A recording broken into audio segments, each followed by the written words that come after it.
muchísimo y con su ayuda iniciamos en este programa de especial de ACNUR y diálogos de ACNUR un tema candente y un tema trágico, terrible, horroroso, que es el terrorismo. Y ustedes dirán, ¿por qué un religioso hablando del terrorismo? Porque la religión de Dios único, a través de sus profetas Moisés, Jesús y Mohammed, es paz. Islam significa paz, pacificación. Y entonces, lo contrario a la paz y a la pacificación es el terror. Una de las expresiones de la enemistad con la paz es el miedo, el terror, la violencia, la enemistad. Y entonces un religioso tiene que saber de esto. Y tiene que, además, dar lugar a los expertos. Y en Argentina tenemos expertos sobre estos temas, que deberían estar en los grandes medios, pero se los ve muy poco. No sé por qué no nos invitan, ya no van a decir. Pero aquí en la luz, ACNUR es en árabe, quiere decir luz. Acá la luz brilla con la ayuda de Dios. Y entonces es acá donde vamos a tener el honor, el privilegio de escuchar a los expertos. Empiezo por mi derecha, el psicólogo, el psiquiatra, si no me equivoco, hasta ahí voy bien creo, el experto en terrorismo y experto en cine y muchas otras cosas, que nos dirá si quiere agregar las otras cosas, y un hombre que viene investigando el tema del terrorismo en la Argentina y en el mundo, y sobre todo lo que se llama atentados de falsa bandera, que ya nos va a explicar. Y aquí el ingeniero José Petrosino, que toda la Argentina lo conoce, toda la Argentina lo conoce, yo creo que nadie, digamos, funcionarios y diplomáticos y todo eso lo conocen muy bien, porque yo he estado en muchos lugares y me han comentado cómo algunos hasta me dicen que se divierten. Pero bueno, están un poco confundidos porque el ingeniero Petrosino da vuelta la realidad, digamos, mediática y realmente me imagino que debe ser difícil sostener un debate de los llamados expertos más que tienen más lugar en la gran prensa. Así que con el ingeniero Petrosino también es un gran experto en terrorismo y en otras cosas, historia y bueno, ya nos dirá también las otras cosas que sabe sobre el tema del terrorismo. Y entonces vamos a ver quiénes financian, cómo se aparece el tema del terrorismo, qué hay detrás de cada atentado, quiénes son, cómo juega esto y si es como dicen o hay otras cosas para agregar. Así que bueno, ¿por qué el terrorismo está tan vigente y esta cuestión indiscriminada de violencia así de lugares públicos y atentados y con camiones, con bombas, con esto, cuanto más se mata parecería que es mejor? ¿Qué está pasando en el mundo? En primera instancia, si uno es muy frío, tendríamos que decir que comparado con una guerra, el terrorismo mata pocas personas. La diferencia entre el terrorismo y una guerra no está en la matanza de personas, sino en la puesta en escena mediática que tiene el terrorismo, que no tiene la guerra. Entonces, el terrorismo, nosotros llamamos era del terrorismo, a la que empieza a fines de los 80 con el atentado de Lockerbie. Llevamos 25 años de atentados terroristas que, para que la gente recuerde, empieza con Lockerbie, sigue con los dos nuestros, Embajada de Israel, AMIA, va al Gran 11-9, el cinematográfico, Madrid, Londres, París y ahora nuevamente Madrid. Pero este concepto es clave. En la guerra mueren de a miles, de a millones. En el terrorismo mueren en realidad poquititos. El más brutal de todos, que es el 11-9, mueren 3.000 personas. Pero fue la llave para dos guerras. Pero te ayuda a armar dos guerras en Irak y en Afganistán, donde mueren millones. Entonces, hay toda una doctrina de lo que es el terrorismo, que tenemos que aceptarla porque es la historia oficial. La historia oficial dice, acá tenemos un choque de civilizaciones, cuando desaparece la Unión Soviética como el malo es el Islam. Entonces, dice Huntington, tenemos dos culturas, la de estos atrasados musulmanes con la moderna nuestra, y estos atrasados nos atacan, y nos atacan por dos razones. La versión de derecha es, nos atacan porque su cultura choca con la nuestra y porque nos envidia. Y la versión de izquierda, porque hay una versión de izquierda, es como Occidente ha sido tan malo como los musulmanes nos atacan. La historia oficial tiene, esta es la versión oficial, tiene una pata de derecha y una pata de izquierda, pero la historia oficial dice, en nombre de los dioses que yo digo que gobiernan mi verdad, los únicos que hacen atentados terroristas son los musulmanes. Frente a esta historia aparecen los investigadores de terrorismo. Los investigadores de terrorismo no vamos de la deducción a lo particular, vamos siempre atentado por atentado. En estos 25... Método inductivo, que es el método de la ciencia. En cada atentado, con el ingeniero Petrosino, desde hace 20 y pico de años, nosotros nos ocupamos de presentar prueba.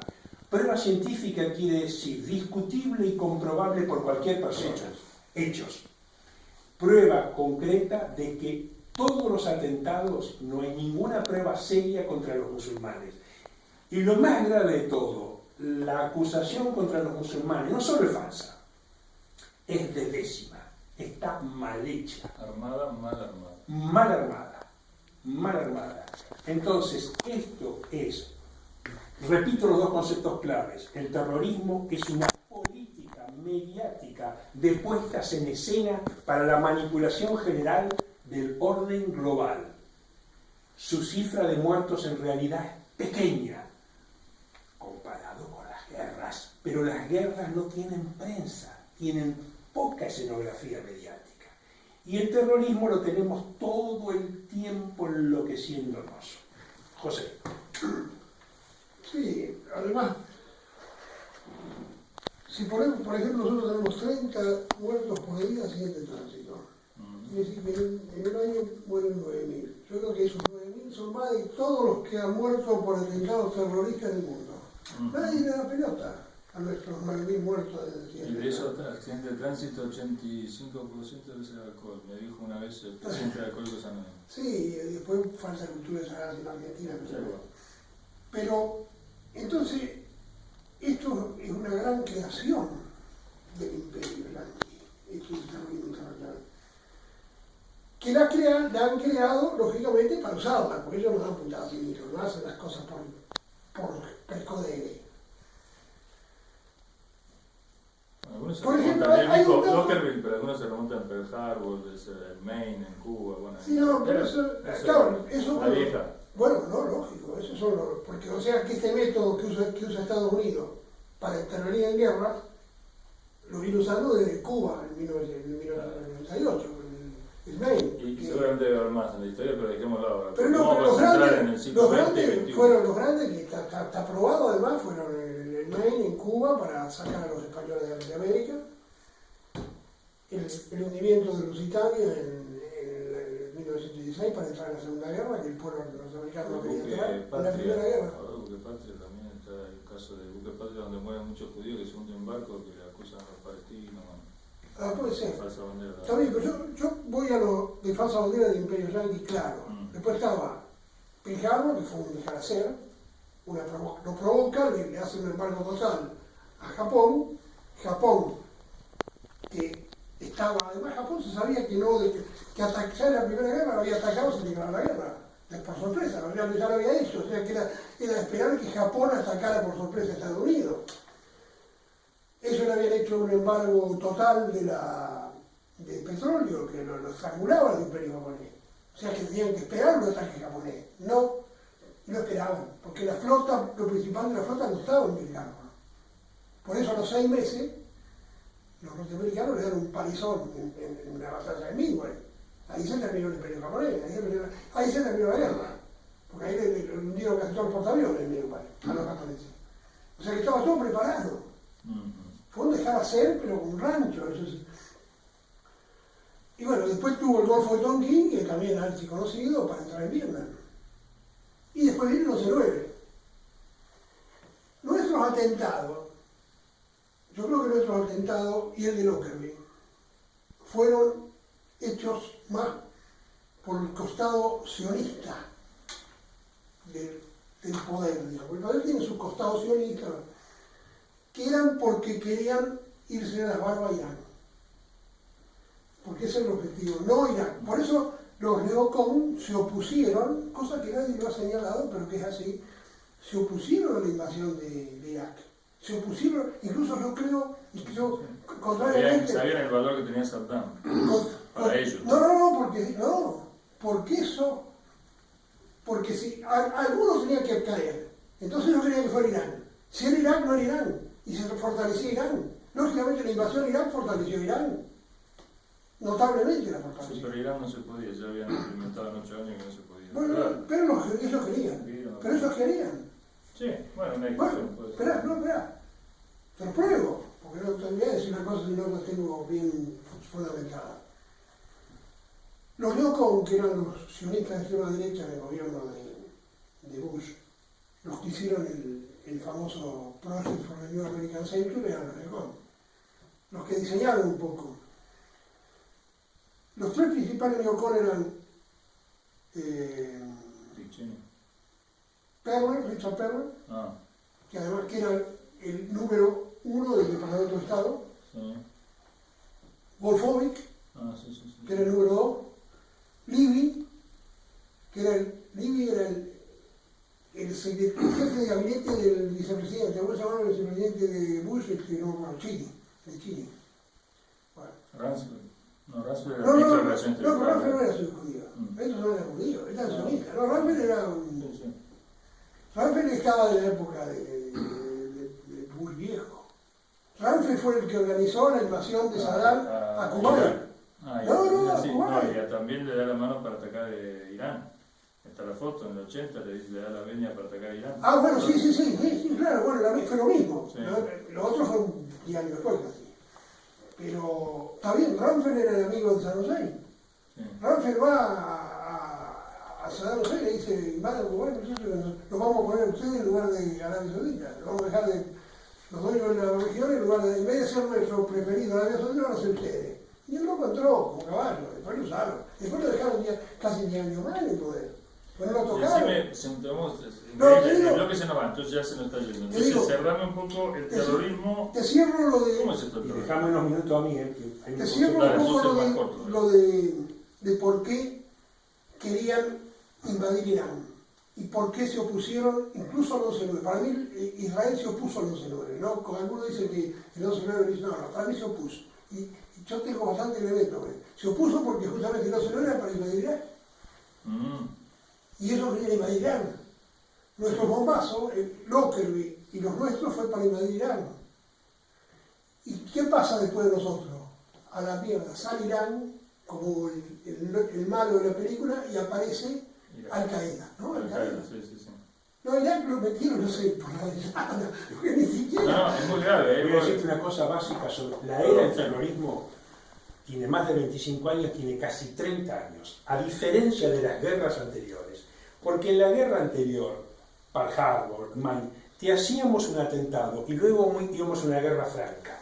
Estos 30 años se caracterizan por 30 años de guerra permanente, guerra continua. Entonces, todo el tiempo tenemos atentados terroristas que nos permiten la manipulación del terror de todas las poblaciones y nos permiten la justificación de la guerra que querramos. Es un modelo nuevo de la alta geopolítica. Porque hay que mandar a los pueblos a pelear allá. Hay que mandarlo. Entonces, es un modelo nuevo de la alta geopolítica mundial, donde con los atentados mantenemos a toda la población occidental en estado de terror.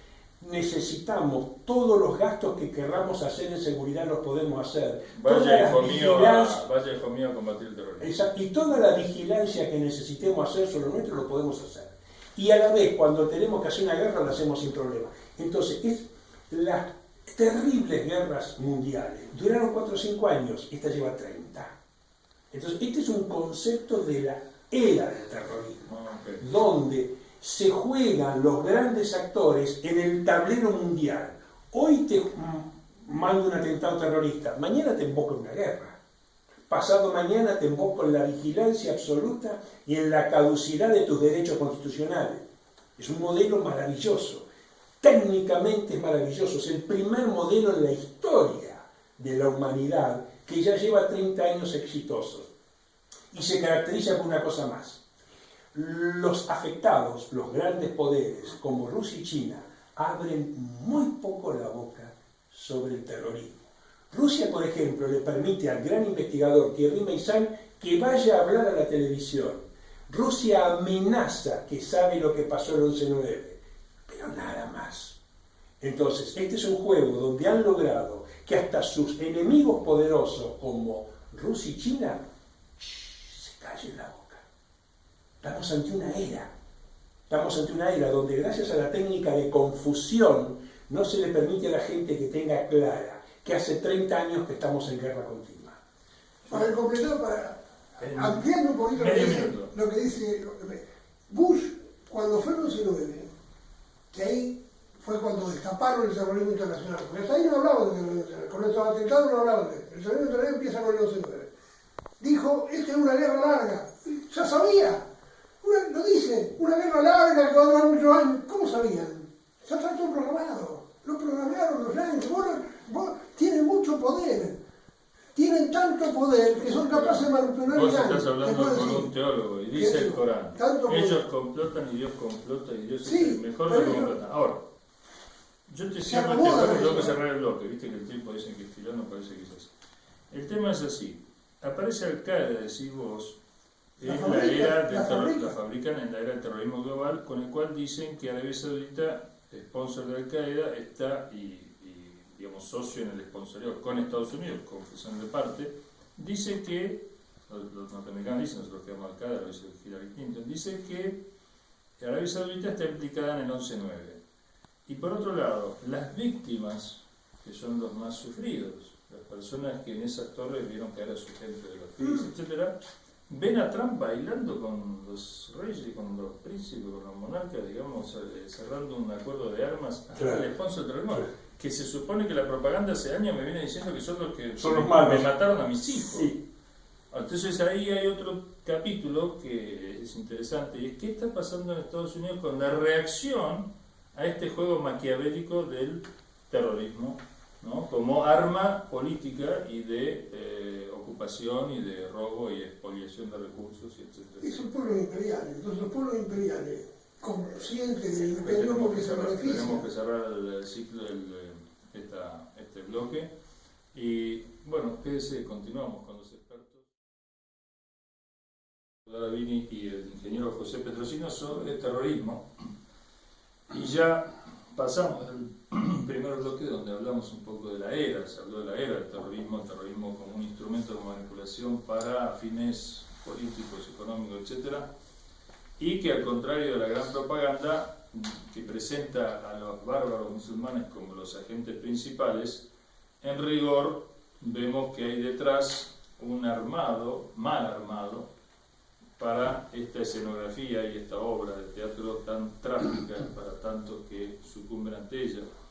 Pero hasta aquí hablamos un poco del fenómeno y su origen y su naturaleza y sus propósitos. Ahora vamos al tema de este fenómeno, desgraciadamente, en el orden local. Y en el orden local, este fenómeno golpea quizás por primera vez, porque todo lo anterior tiene otras características de guerra fría, digamos, de enfrentamientos también muy interesantes, ¿no? De hablar, que el doctor Guadalvini tenía ese estudio sobre la también manipulación de la Guerra Fría y los agentes de esa guerra, incluso en Argentina. Pero no vamos a entrar en eso, sino que vamos a entrar en que la Embajada de Israel explota, ¿no? Y ese es el principio. Por lo tanto, me gustaría que me hablen de eso. ¿Qué pasó ahí realmente? Porque hasta el día de hoy no cierra, ¿no? Lorenzetti dijo que estaba cerrado, medio cerrado, pero no. Fue un atentado sorpresivo, inesperado, pues no había atentado indiscriminado de ese tipo, no había habido después de la Segunda Guerra Mundial, contra nadie. O sea, siempre los atentados hasta ahí eran localizados.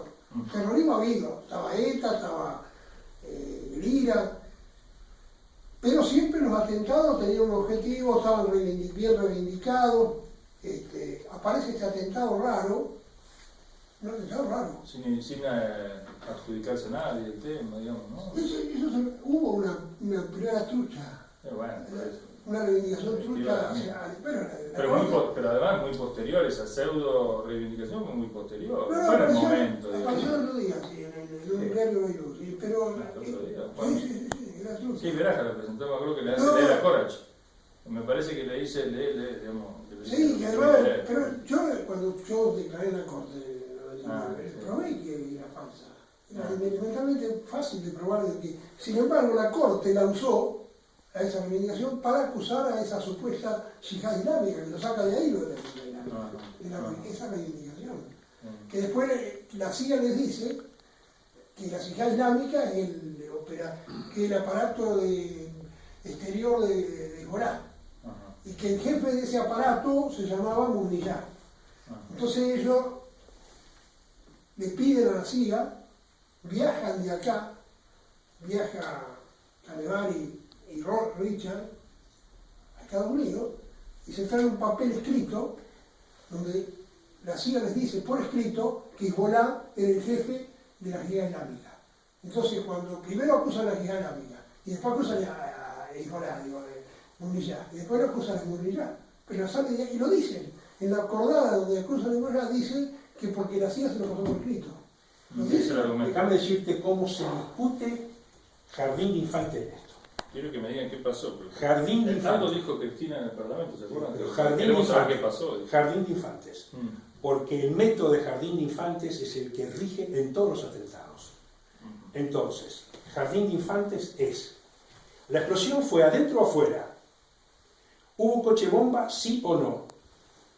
El gobierno argentino manipuló brutalmente las pruebas, sí o no. Entonces, tanto en el atentado a la embajada como en la AMIA, lo que nosotros los investigadores probamos, primero, que la explosión fue interior, que se plantó falsamente y mal plantado un coche bomba. Y tercero, que para plantar el coche bomba, la mayoría de los atentados con coche bomba sabemos que logran un cráter donde explota el coche. Entonces, y que queda un 60% del vehículo. Y que queda un 60% del vehículo. Entonces, lo que vemos en el atentado a la embajada es importantísimo, porque esto presenta a la Argentina como pionera de la investigación de los atentados. En el atentado a la embajada tenemos una ventaja enorme. El juez instructor, el juez Alfredo Isordi, es un hombre que logró decir un montón de verdades antes de que lo echen. Entonces, la otra cosa importante, ¿cómo trabaja un investigador de terrorismo? Nosotros no tenemos informes de inteligencia, nos tenemos que guiar por lo grosero, lo brutal y la inmundicia de la evidencia palpable. Ejemplo, día 1 del atentado, caos, confusión, pero La Nación dice: estuvimos en el lugar de los hechos, se está discutiendo si hubo coche bomba o no, pero no hay ningún cráter. No hay cráter. Ni hay restos de auto. Ni hay restos de auto. La Nación. Esto es lo que hacemos los investigadores. Tomamos en serio las evidencias groseras. Y luego la propia Nación nos empieza a contar cómo empieza a aparecer un cráter que nosotros en broma llamamos el cráter fantasma. Hay otra cuestión muy importante en este atentado, que a la gente... La llave maestra de agua que no está rota. Explíquelo el ingeniero. Claro, porque en la embajada fue el primer atentado de falsa bandera. Después la AMIA lo corrigieron muchos de los errores. Pero igual todavía... Claro, todavía pero quedó, pero en la embajada ya fue alevoso. Fue tan alevoso que en la misma noche del atentado, en la misma noche del 17, Manzano, en la Casa de Gobierno, le dice a los periodistas: ¿sabés que le han soplado? Apareció el cráter del coche bomba en la calle al lado de la puerta, frente a la puerta. Sí. Eso lo dice el 17 o el 18 a la madrugada. Los periodistas realmente sale el sol, pero otro día 50 periodistas buscando el cráter. No aparecía el cráter por ningún lado. Lunes, martes, miércoles, nada aparecía el cráter. Viernes, La Nación saca un artículo. La Nación, no. Sí, no. El diario de la comunidad musulmana. Que un articulito chiquito, el sábado que decía cráter entre el signo de interrogación, y decía el pequeño articulito: no han podido todavía encontrar el cráter que el ministro Manzano dijo que había aparecido el día martes a la noche. O sea, había pasado 5 días. Y al otro día, el domingo, saca un artículo más largo ya, que muchas dudas y pocas certezas se llamaba el artículo. Y entre uno de los puntos decía, ninguno de los periodistas de la Nación que cubrieron el lugar 12 pudieron encontrar el cráter, eso lo saca el domingo, y saca una foto, yo no tengo eso, saca una foto. Hay un tema. Después el cráter aparece, después aparece. Sí, Claro, el cráter aparece en otra semana. pero medio mal hecho, ¿no? O sea, un poco chico. Sí, no, el cráter grande, pero demasiado grande. Acá está, mirá. Acá está el artículo del domingo. Este es el artículo del domingo de la Nación. Este artículo solo prueba la existencia, digo yo. Y acá está la foto que publica la Nación, con bastante. O sea, a mí, cuando yo no leía eso, porque yo en ese momento creía que había sido los árabes, digamos, entre comillas, no quería poner una embajada. Porque digo, ay, hacer los árabes, ¿qué me voy a poner a pensar? Toda esa retorcidez que apareció después. Okay. Entonces, para aclararle a la gente cómo se mueven las historias oficiales con un gobierno que dice hay un cráter porque hubo un coche bomba, los periodistas que durante 5 días ven que no hay ningún cráter y una semana después aparece un cráter.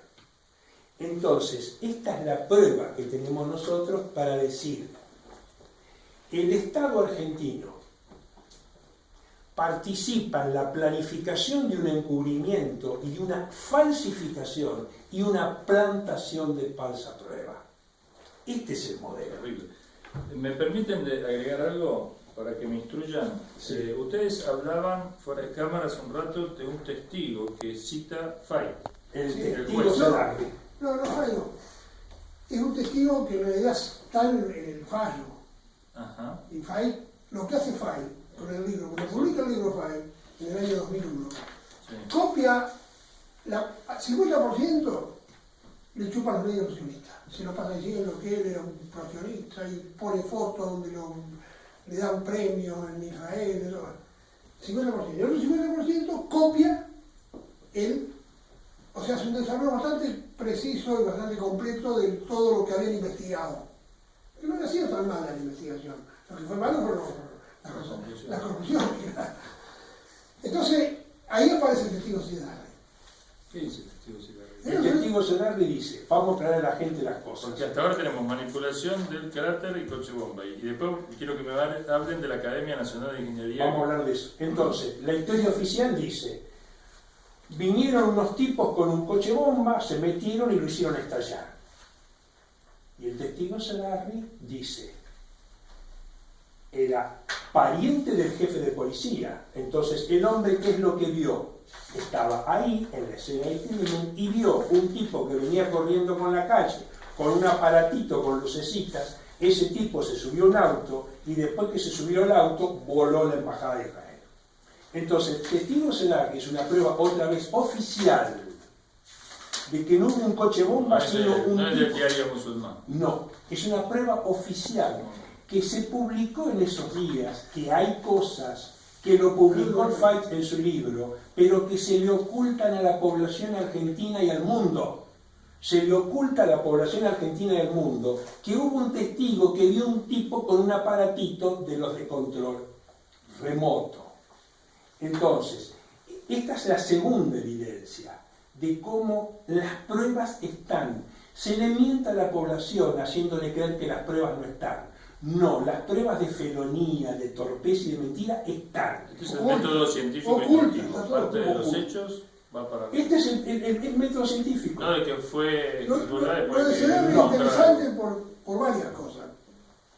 Primero, o sea, el tema es así. Salarri iba a descargar los sanitarios, un chofer, y se encuentra que en el lugar donde iba a parar, ahí en la esquina de Córdoba y Libertad, había un Peugeot 504 marrón, y atrás, con 4 tipos arriba, un Ford Falcon azul.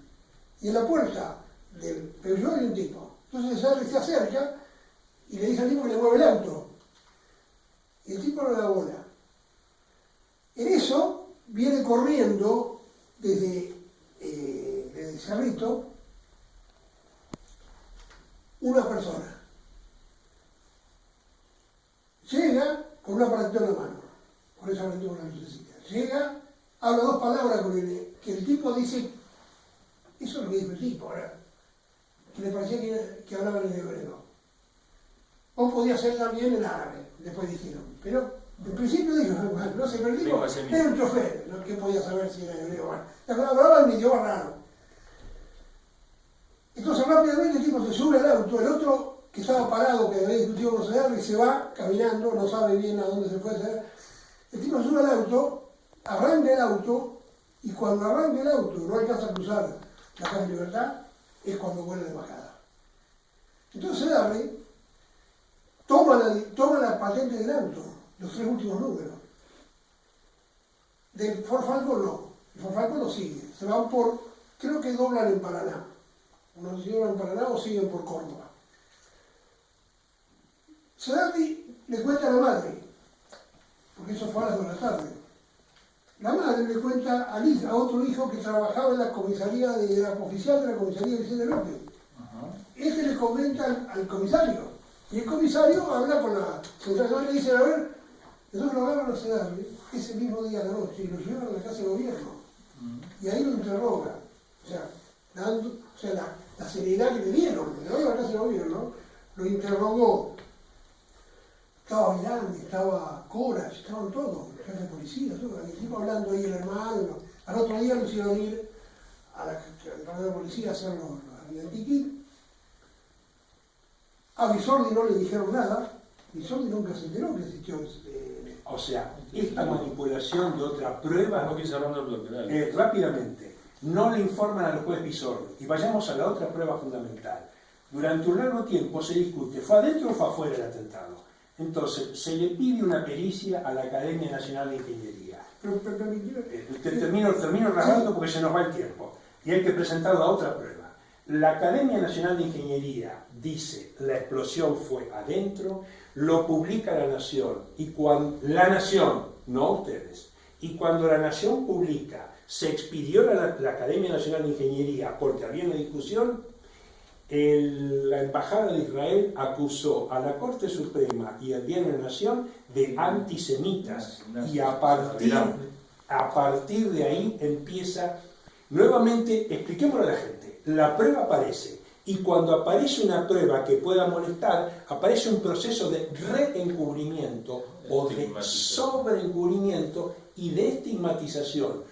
O sea, al que ponga en duda la verdad de la historia oficial, lo acusamos o de terrorista o en este caso de antisemita.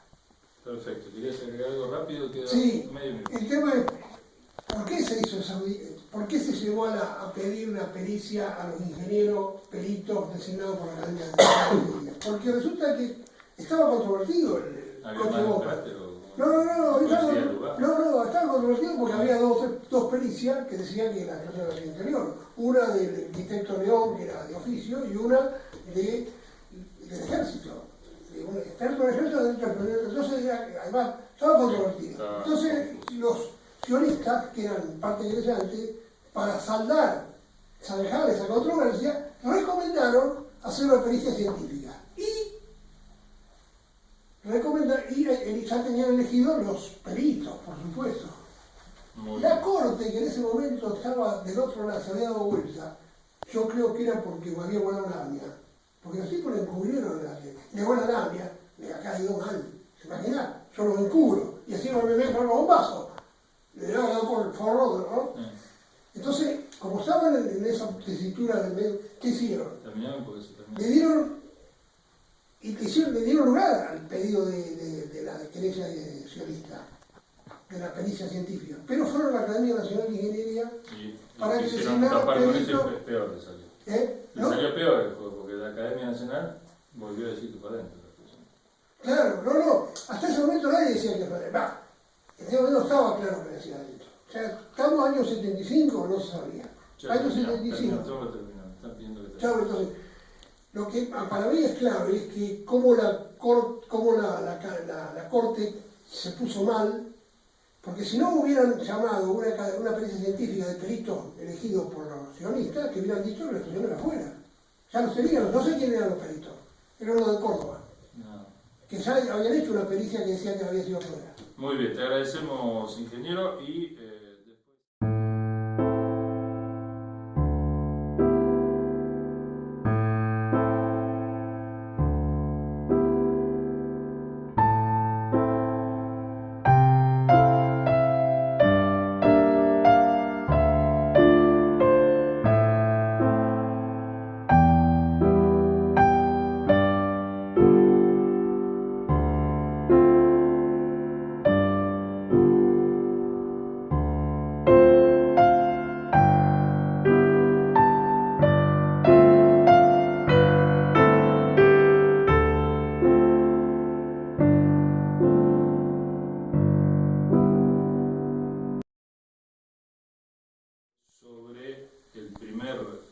falso, digamos, atentado a falsa bandera, que es la embajada de Israel, que creo que han, digamos, puesto la lupa en algunos hechos concretos y evidentes y la manipulación de esos hechos para tergiversarlos, pero digamos a fuerza de, digamos, de levantar la voz, pero no de traer argumentación válida, ¿no? Y con la complicidad siempre de los grandes medios, evidentemente, que ayudan al encubrimiento. Hay un fenómeno de encubrimiento ahí. Y de los gobiernos, de todos. Kirchner es el que más encubrió el bombazo AMIA. Sí, Kirchner dicen que negocia, bueno, es muy preocupado por achicar la deuda, digamos, lo demás todo lo pone en la balanza. Sí, es un delincuente, igual que para mí me pudió. Sí, ahora, volviendo a nuestro... Bueno, sí, pero después, digamos, como un avance así con el tema del memorándum para arreglar las cosas, claro, terminan atacando, digamos... Se le impone Obama. Seguro, pero digo que el memorándum, que fue aprobado por el Parlamento y todo, aparece como una forma increíble, ¿no? Porque tampoco no resiste el más mínimo análisis lógico, pero digamos aparece como una puesta, digamos así, para encubrir, siendo que es absurdo. Pero bueno, fíjate cómo dan vuelta las cosas racionalistas, sí. Cómo logran, extraordinario, hay que aplaudirlo en cuanto a como habilidad, cómo logran, porque el memorándum fue un golpe en la baja, era algo así demoledor para ellos. A ver, uno dice que el tema de Nisman, ahora que, digamos, nuestra solidaridad con sus seres queridos y familiares, en el sentido de que lamentamos la muerte del fiscal, ahora como sea lo que hubiera sucedido allí. Lo que para mí está claro que el kirchnerismo, lejos... Forma perjudicado. Claro, lejos va matando porque sería un suicidio, porque justamente se dice que si perdió con el 51% de los votos a Macri, seguramente si no hubiera sucedido eso, no hubiera perdido. Claro, seguro, eso está seguro que perdió por eso. Entonces realmente no se entiende el porqué de una cuestión así. Y como dijeron personas totalmente neutrales, la acusación de Nisman no le afectaba nada al gobierno porque no tenía nada con que claro, porque era totalmente... Por eso se suicida. Por eso él sabía además hay una cosa rara que yo digo, nunca se pregunta, ¿no? Uno dice que Sciuscio tenía el teléfono en vibrador, pero ¿cómo en un momento tan candente, digamos, un teléfono en vibrador? Y aparte, un teléfono en vibrador, ¿no? ¿Vos no te das cuenta que suena? Sí. Sciuscio no es mentira. Pero tenemos que explicarle... Sciuscio nunca tuvo de acuerdo con la denuncia de Nisman. Sciuscio pincha la denuncia de Nisman. A tal punto, tenemos que seguir un método didáctico psiquiátrico nosotros, que es el siguiente. La gente necesita, voy a hablar como psiquiatra. Sí. O sea, yo soy psiquiatra e investigador, y soy investigador psiquiatra. Entonces, hay una técnica que usa sistemáticamente el terrorismo, que es la confusión sobre los hechos básicos. Y vos sabés muy bien quién es el líder de la confusión allá arriba. Es la técnica del diablo, la confusión. Entonces, lo que necesitamos mostrar a la gente son de qué forma los hechos básicos, o sea, de qué forma, cuando pudiendo percibir que esto es verde, en el medio del escándalo yo digo que es un vaso blanco. Sí. Entonces, la Argentina, que hace 25 años que tiene atentados, que tiene 700 millones de artículos periodísticos sobre nuestros atentados, a la gente, a todos los argentinos, le dice un hecho básico sobre el mundo. Le dice, el único país que hace 25 años que tiene un escándalo putrefacto sobre sus atentados es la Argentina, porque en el primer mundo los atentados se resuelven así y está todo resuelto. Este hecho básico de qué pasa con los demás atentados es falso al 7000%. Entonces, somos los investigadores de terrorismo nacionales e internacionales los que nos ocupamos de saber, esta putrefacción que tenemos de mentiras y patrañas, de involucración de gobiernos y periodistas y políticos en la AMIA, en los demás países no pasa. No, pasa en realidad no igual, peor. Entonces, los investigadores de terrorismo, a partir del 2006, por sugerencia de Thierry Meyssan, me dicen a mí, encárgate de coordinar qué pasa en los demás atentados. Cuando nosotros empezamos a preguntarle a los demás investigadores, yo no puedo ir a Madrid a investigar el atentado de Atocha. Entonces, el atentado de Atocha, tenemos lo que dice el gobierno, es igual que lo que dice nuestro gobierno sobre la AMIA. ¿Qué dicen los investigadores? Voy a dar una sola prueba. Nosotros tenemos investigadores de élite en España. Luego de que se produce el atentado contra los trenes, la prensa dice, sabemos que son 6 terroristas los que están prófugos, y dan nombre. Los 6 terroristas musulmanes imbéciles, mogólicos y tarados se quedan en España. Los tarados se apoltronan, se atrincheran en un departamento de un barrio que se llama El Leganés. Por eso este hecho se llama la matanza del Leganés. Este departamento es rodeado. Los terroristas, como corresponde a un buen terrorista, tienen sus fusiles de alta cadencia de tiro. Cada subfusil tira 500 tiros por minuto. Hay una balacera de casi 1 hora. Pregunta de jardín de infantes para niños. Si los terroristas eran 6 con ametralladoras y tiraron durante 1 hora con 500 tiros por minuto, ¿cuántos casquillos debería haber en el departamento de los terroristas? 5.000. No, había 6. Pero además, y este es un tema teológico que yo tengo con los musulmanes, yo pensé que los musulmanes hacían pipí por la bragueta por adelante, pero llama la atención que uno de los terroristas musulmanes tenía la bragueta para atrás. Entonces, la historia oficial del gobierno español dice, durante 1 hora 6 terroristas tiraron miles de tiros. Esa es la historia oficial. La real es que había 6 casquillos. La historia oficial dice que un musulmán tenía el pantalón al revés. Y la historia oficial dice, ¿sabes por qué no le pudimos tomar las huellas dactilares a esos 6 terroristas muertos? Porque tenían voladas las yemas. Entonces, señores, esto es lo que ocurre en el primer mundo. ¿Por qué le tenemos que informar nosotros a los argentinos? Porque el 100% del periodismo, la clase política, nuestros gobiernos, no le permiten saber a la gente que esto es lo que pasa en el atentado de Madrid. Otra característica de los investigadores de Madrid, son los primeros en decir, no solamente no fueron los musulmanes, está la participación de nuestro gobierno, que nosotros decimos que este atentado no solo lo hicieron los musulmanes, lo hizo el Estado español, y le llaman trabajo de las cloacas, trabajo de los servicios de inteligencia. Había un intento de ir a la guerra en Irak también, atado a esa posibilidad. Estaba en Irak. Hay una cosa que quiero decir antes un poco lo de Stiuso, bueno. Es clave, porque no lo dicen. Stiuso le pincha la denuncia a Nisman. Stiuso le denuncia a abogados. Stiuso sabía que Nisman, pues todo el mundo sabía lo que estaba allá, porque Nisman lo había medio anunciado, a propósito, yo creo para cubrirse. Porque eso le tenía miedo, el gobierno tenía que le echaba a Nisman. No lo echaba. Le tenía miedo porque le chupaban las veas a los periodistas. Por eso lo pusieron. ¿Por qué no pusieron a Nisman? Por seguramente alguna negociación arriba de lo de la vida. No, para chupar las veas a los periodistas, sí. Bueno, Sí, era así. No le busqué ninguna excusa. Fue así. ¿Stiuso qué hace? Stiuso se da cuenta que eso no le convenía, esa denuncia de Nisman. Porque sabía, o no le convenía que por lo menos la presentara tan anticipadamente. Entonces, ¿qué hace? 2 meses antes le pincha a la figura estrella, el abogado, el espía estrella, el que era amigo de ustedes, que se le infiltró a ustedes. No, de ustedes no era amigo de la comunidad. Yo no lo conocía, el señor abogado, pero... De Khalil. Bueno, él desgraciadamente sí, tuvo algún tipo de relación, pero... Y bueno, se le infiltró a Stiuso. Sí, lo dice Khalil, y se le infiltra cuando en el 2012...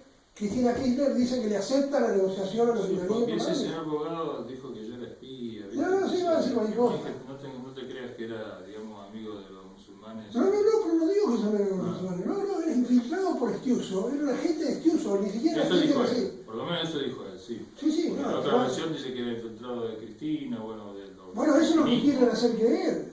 Eso es lo que quieren hacer. Eso es lo que Nisman quería hacer creer. A partir de la escucha entre Khalil y abogado.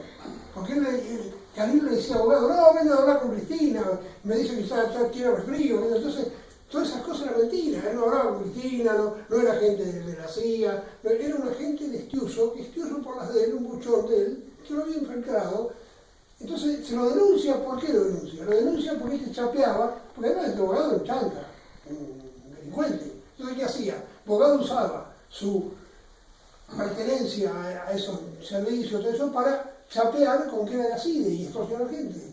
Entonces, esto hizo 2 meses antes, o sea, en noviembre de 2014. Es una pelea con abogados, ¿no? Lo denuncia, ¿cómo es? Dale. Lo denuncia entonces quiere decir que le denuncia a la figura estrella. Entonces ahí le pinchan el mismo Sturzo, por eso Sturzo no lo atiende. O sea, Nisman sabía que no tenía, Nisman sabía que la denuncia no servía. Lo que pasa es que él no pensaba presentarla. El plan de presentarla así, no quedarse acá. El plan de él era volverse a Europa a pasear con la hija que dejó la hija abandonada. Llega acá, presenta el 14 la denuncia, para irse, se la deja al hijo, a su amigo, para irse él volverse rápidamente a Europa, donde estaba la hija esperándolo, a la mujer le había dicho que iba a volver enseguida, a la ex mujer, ¿no? Y lo agarran, la aburre y la anuncia, que tenía que presentarlo en el Congreso, y que lo tenía que presentar el jueves. Y ella quería que fuera el jueves al Congreso, para agarrarlo a los K con los pantalones bajos, para darle tiempo. Y Nisman se negó, y el jueves. Le dijo la semana que viene. Y bueno, al final, el lunes llegaron. No, estaban mal las cosas. O sea, ¿te das cuenta? Nisman no sabía. Entonces ahí por eso se suicida, ¿te das cuenta? Yendo otra vez a las cosas básicas de Jardín de Infantes. Porque respecto de Nisman y de las andanzas de Nisman tenemos mucha polémica y mucha investigación. Pero hay un hecho en Nisman que es Jardín de Infantes. Y rindo mi homenaje a Jorge Lanata. Jorge Lanata tiene que resolver una siguiente cuestión. Durante 10 años el atentado a la AMIA está en manos del juez Galeano. El juez Galeano arma un circuito de mentiras fenomenales con las cuales mete preso a inocentes, a Tejeldín y a Rivelli, con el apoyo del gobierno de Israel, de los Estados Unidos, de toda la prensa y toda la clase política. Durante 10 años el juez Galeano gobierna esto. Luego viene un tribunal que dice que todo esto es falso y mentira. Y luego se le da la conducción de la AMIA a Nisman. Se la da en el 2004, 2005. Lanata demuestra al 2006, con un artículo famoso que les pido por favor que lo lean, lo estudian de memoria, que se llama Tócala de nuevo Nisman. Lanata demuestra que en 3 años Nisman logra una refalsificación de toda la causa, ganándole a los 10 años de Galeano. Este es Nisman. Nisman es el gran conductor al cual el gobierno argentino, el Estado de Israel, el gobierno norteamericano le entregan la causa y le dan poder y dinero para una serie enorme de maniobras de falsificación que Jorge Lanata denuncia con precisión en ese artículo que se llama Tócala de nuevo, Nisman. Déjame decir. Y hay algo con ustedes muy grave, Dale, importantísimo, porque es la otra prueba enorme. El embajador persa al momento del atentado acá era el doctor Haidí Soleimanpour. Entonces, Haidí Soleimanpour estaba en Londres, enterada la justicia argentina, lo detienen, la justicia británica, enemiga de Irán, dice que vengan las pruebas contra Soleimanpour. La justicia británica examina 5.000 páginas de prueba contra Soleimanpour y la justicia británica, no ustedes ni nosotros, no los conspirativistas. La justicia británica dice, en estas 5.000 páginas de prueba contra Soleimanpour no hay media, no hay media prueba. Es la justicia británica la que dice, la justicia argentina contra el embajador Soleimanpour es trucha al 7.000%. Tienen que liberarlo a Soleimanpour y Bolivia estaba la ganza. Vos y yo pagamos, porque el Exactamente. Estado tiene que pagar. Sí, ahora 2 cositas, pero ya porque para cerrar. Bueno, seguiremos en el otro. No, yo quería decir lo siguiente, y es que hay dos temas. Uno es, que lo podemos seguir en el próximo bloque, uno es que las historias oficiales son muy rápidas en el primer mundo y también relativamente en la Argentina, porque descubren documentos intactos entre las pólvoras torres, ¿viste? Que es una cosa impresionante. Los terroristas en Francia se olvidan los documentos, los dejan en el auto. Las mochilas, no sé, digamos, vos sabés más de España. Anda dejó sí. Y acá, viste, acá el motor de la tráfica aparece encontrado por el ejército israelí y truchada digamos, como se dice por el jefe de policía de bomberos, el La- acta la- de el acta, sí. hallazgo con el número intacto. Entonces son todas cosas muy, digamos, extrañas de estos terroristas que realmente, evidentemente, tratan de dejar las mejores huellas. Pero aparte imagínate, el tipo fue con el pasaporte ahí, quedó intacto en el polvo de la torre, una cosa con el terrible fuego que vimos todos ahí. No, bueno, ¿Cómo? sí, sí, Era es muy- un pasaporte de amianto. Eso por un lado. Y por otro lado estamos ante el hecho de las conversiones en los últimos tiempos. Quizás el más paradigmático es el tema de Escudé, ¿no? Diciendo que debería tener razón y realmente es una impostura por la investigación que él por su cuenta hace, ¿no? Y cómo matan a un testigo iraní, digamos, que Hijo de González. sí, parece que en Dubái, no sé dónde fue, que en un hotel. Y de este testigo que se desdijo de las acusaciones que había hecho sobre acusando a Irán y demás. Todo lo que tiene que ver y apunta a ese lugar es realmente de una digamos, falsedad y una cosa que no resiste análisis. Pero sin embargo ahora se pretende insistir con un juicio en ausencia y darle con el tema de la acusación a Irán, que no cierra, cada vez cierra menos. Y bueno, Así que pero con eso nos vamos de este bloque pasa porque nada. nos están echando del bloque y nos queda el último bloque para analizar un poco la situación actual con los atentados ahora, estos últimos, y cerrando esto si quedaron cosas sobre el tema de...